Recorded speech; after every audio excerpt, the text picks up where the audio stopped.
We have one question on how you would support education, but I think that you both have talked about that already. So the next question will be, how do you plan to create jobs in this community?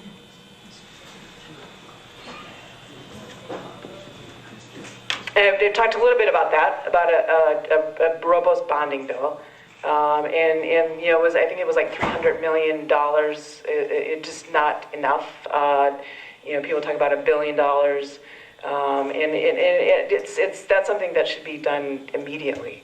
And job training. Looking at the we have middle-level workers that are out of work and looking to, you know, there's going to be jobs that are come up, green jobs, and need training. And that's an area that we spend a lot on college education, but not very little, just a fraction of that on training for vocational education. And so that's something I want to look at closely and do what I can to increase funding for that.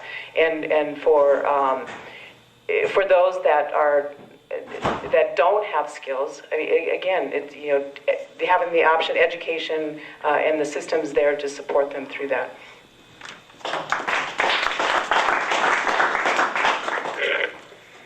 This is a tricky question because we need to create jobs everywhere in our state.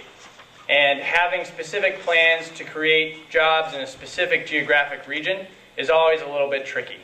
I believe that we all do better when we all do better. We need to make sure that that happens all across our state.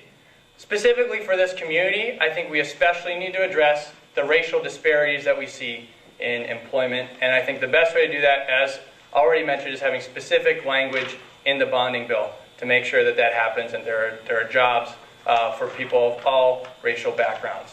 There are also ways that we can increase the investment in our cities by restoring the local government aid that was cut in the last legislative session, which I think is a really important step because there are more pressures on an urban area, and it is legitimate to ask the rest of the state to help us finance our metropolitan centers.